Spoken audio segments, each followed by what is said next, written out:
Dear friends, today, Monday, June 1st, we're beginning a new week, we're beginning a new month, and we are in our Corona Inspiration Series, installment number 57. And today I want to address something that is very important and very crucial for us to understand in the Jewish approach to how we live life as we are trying to learn how to inspire ourselves, especially in difficult times, to do what's right and to do it in the way that we're supposed to. So what we're noticing a lot out there in the streets now, and I'm sitting here in Montreal, a different country than the USA, but yet the violence, not just protests, but the violence has spilled over here. Looting. It was a video that everyone was able to see, a particular store very well known in our community, where people just going in to steal guitars and other things that had absolutely nothing to do with their George Floyd being killed. But what we hear a lot, what people are saying, and it's understandable that there's a lot of anger. There's a lot of anger in the streets. People are upset.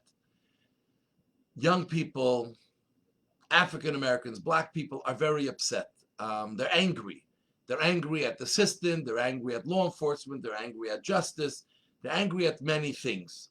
So today I want to address what place is there for anger in our lives, and how do we deploy it, and how do we use anger in a productive way. So here we find something very fascinating, that in the Jewish way, there's no room at all for anger. Anger shouldn't exist ever. Real anger. Anger meaning where some emotion takes you over, where not only you're upset about something that happened, you feel terrible about something that happens, but you get angry.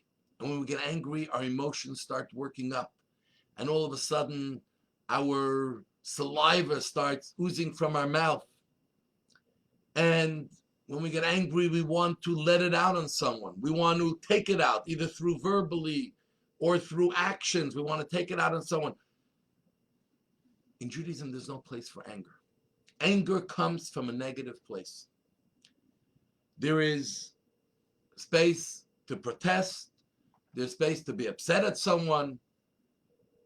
You can also reprimand. But to get angry is to lose control. To get angry is to lose yourself. In a moment of anger, your brain stops working. Your emotions take over, and you become like a wild animal, uncontrollable. And many people know that when they get angry, they do things that they regret later on.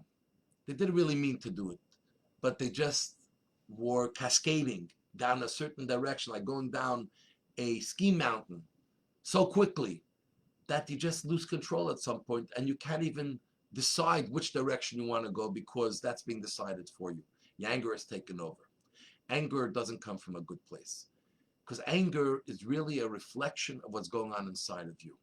Anger is not about what happened to you. It's a reflection of the depravity of what's going on inside of you.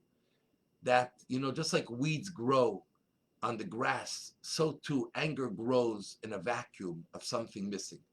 When you have a proper approach to life, a proper moral structure for life, which for us, faith in God and a belief that nothing in this world happens randomly, we realize things happen to us. The question is not, do we get angry or not? The question is, how do we respond to what happens to us? How do we take care of the issue? But anger is what's going on inside of us, not about the issue itself. It was awoken by the issue, but it's really something that's inside of us that's coming to life.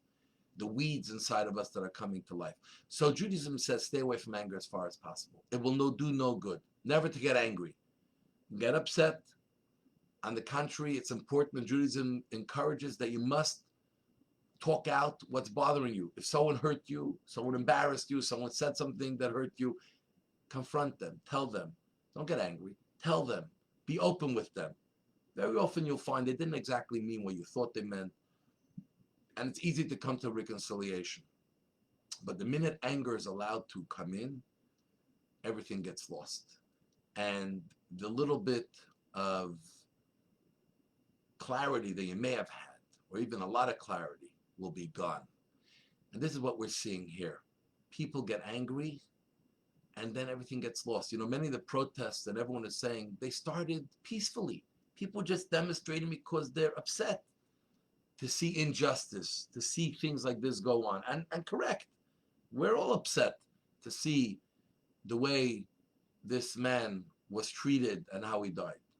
But what allowed a peaceful protest to turn into a looting scene, a destructive scene? I just saw a video what happened in Salt Lake City, taken for 15 minutes. I don't know why police weren't there at all. And just destruction for destruction's sake. How did that happen? Because anger came in. When anger comes in, it's all going to be negative. So for sure, in our homes, with our spouses and our children, never get angry. Never get angry where you start losing yourself. You can get upset, deal with the issue head on, but never get angry. But even out there in the streets, when it's not so close to home, don't let anger come in, because all it brings out is the worst within you, and it just showing to the world who you really are.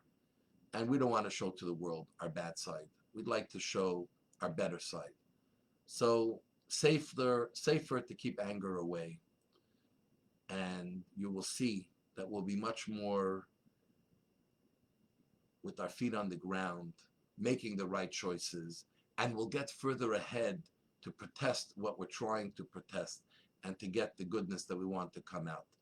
So anger away. There's no space for anger, and it'll make your life a lot lighter and easier.